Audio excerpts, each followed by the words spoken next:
Mi padre me despidió de la panadería que yo levanté para darle el puesto a mi hermano alcohólico.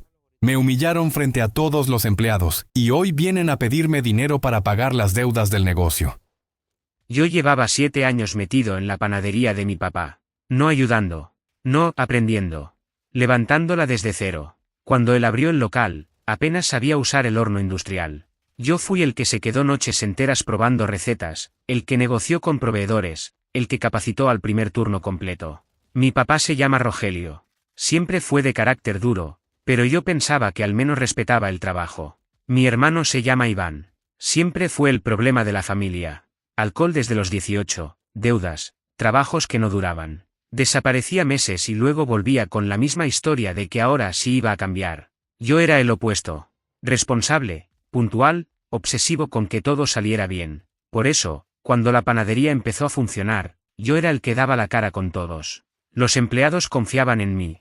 Marisol, la cajera, me pedía permiso hasta para cambiar turnos. Esteban, el panadero principal, solo aceptaba instrucciones mías. Incluso los clientes preguntaban por mí cuando no estaba. Eso empezó a molestarle a mi papá, aunque nunca lo dijo directamente. Un lunes por la mañana, Rogelio me llamó a su oficina. Estaban también Iván y mi tía Norma. Ya desde ahí sentí algo raro.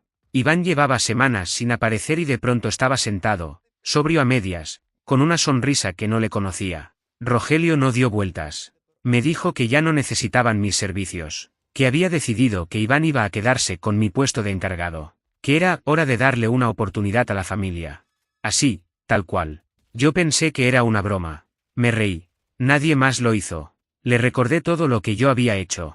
Los números, los contratos, las mejoras. Rogelio me cortó.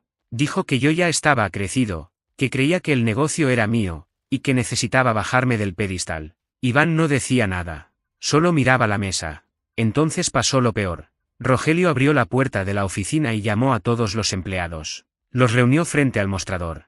Ahí, delante de Marisol, de Esteban, de clientes que estaban esperando pan, anunció que yo quedaba fuera desde ese momento. Que Iván era el nuevo encargado. Que cualquier cosa se vería con él. Algunos se quedaron en silencio. Otros me miraron con pena. Iván levantó la mano, nervioso, como saludando. Rogelio dijo que yo tenía 10 minutos para sacar mis cosas. Sentí una vergüenza que no se me va a olvidar nunca. No discutí. Agarré mi mochila, mis libretas, y me fui. Nadie me despidió. Nadie se movió. La puerta se cerró detrás de mí como si yo nunca hubiera existido ahí. Los primeros días fueron horribles. No solo por quedarme sin trabajo, sino por la sensación de traición. Mi papá dejó de contestar mis llamadas. Iván me mandó un mensaje diciendo que esperaba que no me lo tomara personal. No le respondí.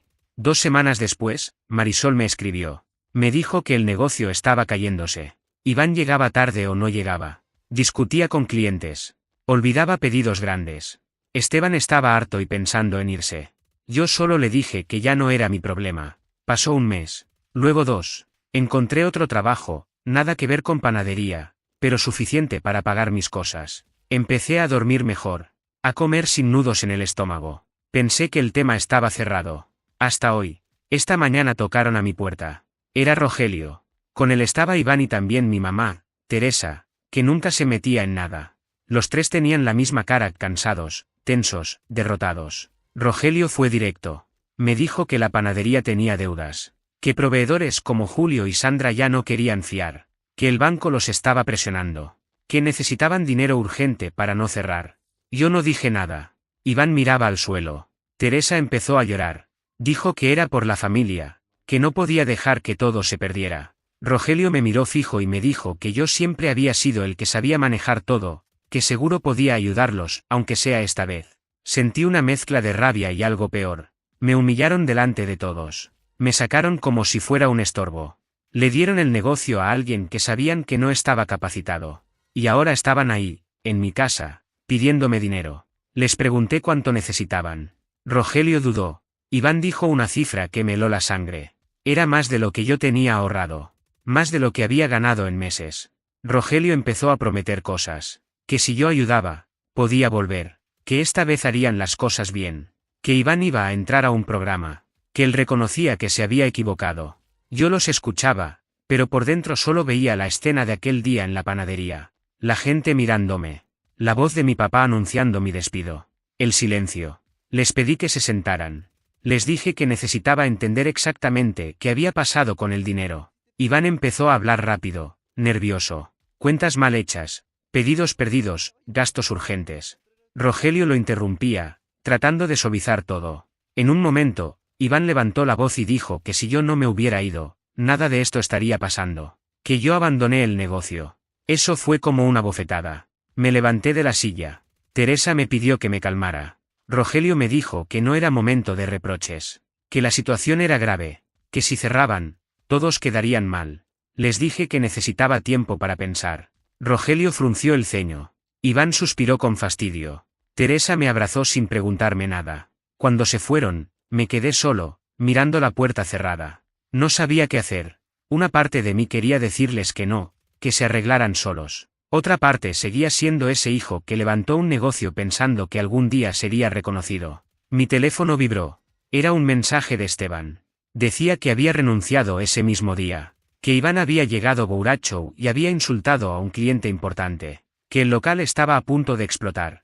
Me senté en el sofá, con el mensaje abierto, sabiendo que cualquier decisión que tomara iba a cambiarlo todo otra vez. Seguí sentado un buen rato sin moverme. El mensaje de Esteban seguía ahí, como si pesara más con cada segundo. Él había sido clave desde el inicio. Si se iba, la panadería prácticamente quedaba en manos de Iván solo. Y eso ya sabía cómo terminaba. No respondí de inmediato. Apagué el teléfono y traté de pensar con la cabeza fría, algo que siempre había hecho mejor que mi familia. Pero esta vez costaba. No era solo un negocio. Era mi papá. Era mi mamá. Era el mismo lugar donde yo había dejado años de vida. Por la tarde, Rogelio volvió a llamar. Esta vez no contesté. Luego llamó Teresa. Tampoco. Iván mandó un audio largo, borracho o casi, diciendo que él sabía que se había equivocado, pero que yo no tenía derecho a dejarlos caer. Lo borré sin terminar de escucharlo. Al día siguiente fui a caminar temprano. Necesitaba aire. Mientras caminaba, empecé a recordar cosas que había pasado por alto. Pequeños detalles. Retiros de efectivo que no cuadraban. Facturas infladas. Proveedores nuevos que Iván había metido sin consultar. Todo eso ya lo había visto antes, pero cuando yo estaba, lo frenaba. Ahora no había nadie. Al volver a casa, encontré a Rogelio esperándome afuera. No había tocado. Estaba sentado en el escalón, con la mirada perdida. Se veía viejo, más de lo que recordaba. Me dijo que no tenía a dónde más ir, que el banco les había dado un ultimátum. Lo dejé pasar. Se sentó en la mesa de la cocina. Por primera vez desde todo esto, bajó la voz. Me dijo que había cometido un error. Que pensó que yo estaba buscando quedarme con el negocio. Que la gente solo me respetaba a mí y eso le dolía. Dijo que con Iván pensó que al menos tendría control. Le pregunté si sabía que Iván seguía bebiendo. Rogelio no respondió. Solo bajó la mirada. Le dije que ayudar no era solo dar dinero. Que el problema era más profundo. Rogelio me dijo que ya no le quedaban fuerzas. Que hiciera lo que creyera correcto. Esa frase me quedó dando vueltas. Siempre había sido él el que decidía. Ahora me estaba dejando la carga a mí.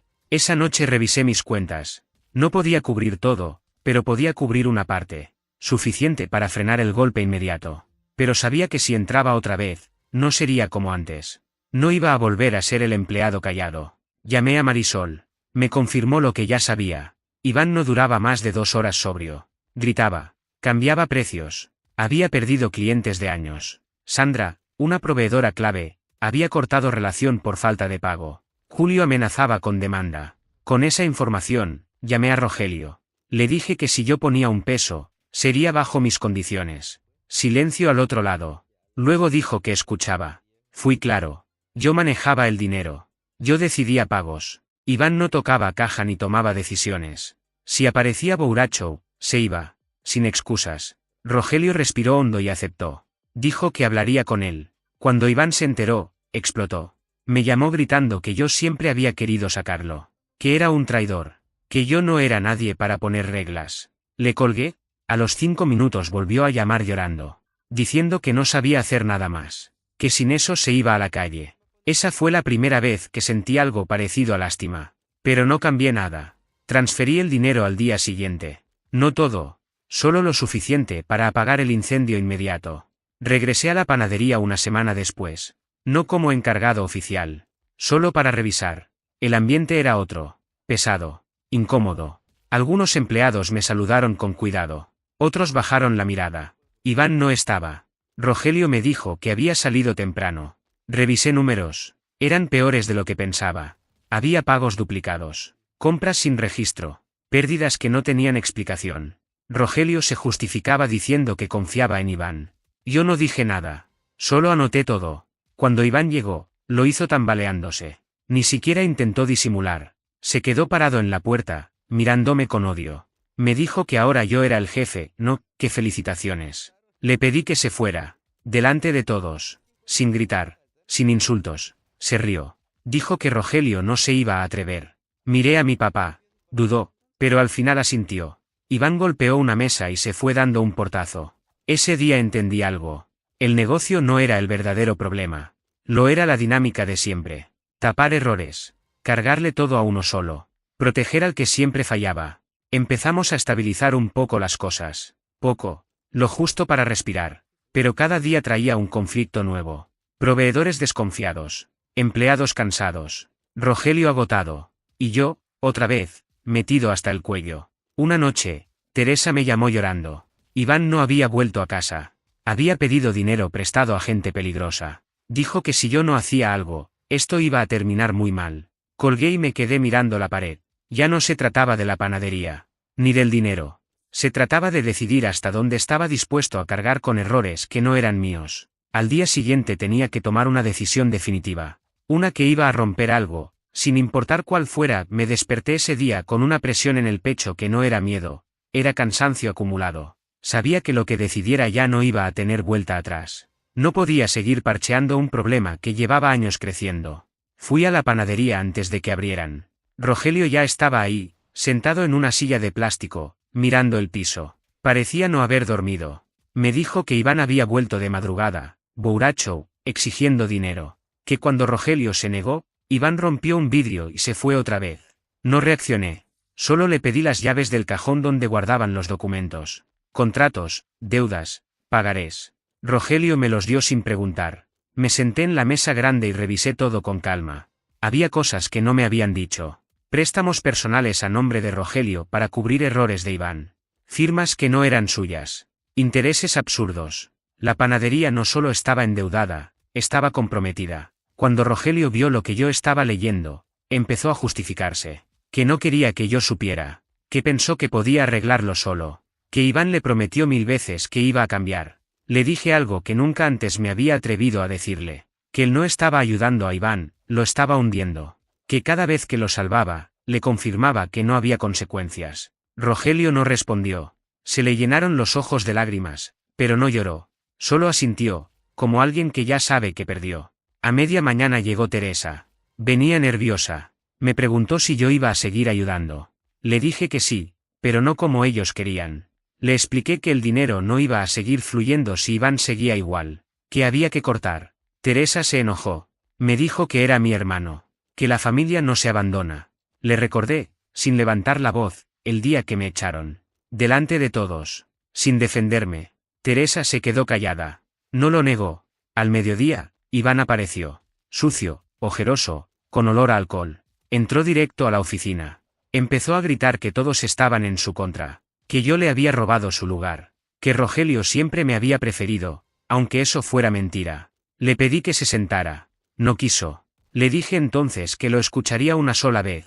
Habló durante 10 minutos. Culpas, excusas, amenazas veladas. Dijo que si la panadería caía, era culpa mía. Cuando terminó, le dije algo simple. Que no iba a poner un peso más mientras él siguiera ahí. Que si quería seguir vinculado al negocio, tenía que entrar a tratamiento. No mañana. No cuando pudiera. Ahora. Iván se rió. Dijo que yo no mandaba. Miró a Rogelio esperando respaldo. Rogelio dudó. Ese segundo fue eterno. Luego dijo que estaba de acuerdo conmigo. Iván lo miró como si no lo reconociera. Empezó a insultarlo. A decirle que era un cobarde. Que yo lo había manipulado. Teresa trató de calmarlo. Iván empujó una silla y salió. Ese fue el quiebre. Rogelio se tapó la cara con las manos. Teresa se sentó y lloró. Yo no sentí alivio. Sentí vacío. Esa tarde llamé a Julio y a Sandra. Les expliqué la situación. No pedí favors. Solo claridad. Julio me dijo que si Iván volvía a tocar el negocio, iniciaba demanda. Sandra aceptó seguir proveyendo, pero solo con pagos adelantados. Acepté. Empezamos a reordenar todo. Reducir horarios, cortar gastos, despedir a 2 personas que Iván había metido sin razón. Fue duro, pero necesario. La panadería dejó de perder dinero, pero apenas se sostenía. Una semana después, Iván volvió a casa de mis padres. Pidió hablar conmigo. Accedí. Estaba sobrio, o al menos parecía. Me dijo que había tocado fondo, que estaba dispuesto a internarse, que solo necesitaba ayuda para pagar el tratamiento. Le dije que no iba a pagar nada directamente, que si entraba, yo cubriría una parte, pero a través del centro, sin efectivo, sin intermediarios. Aceptó. O eso dijo. Rogelio me agradeció como si yo le hubiera salvado la vida. Eso me incomodó. No quería ser el salvador de nadie. Los meses pasaron. Iván entró y salió de tratamiento 2 veces. La segunda duró más.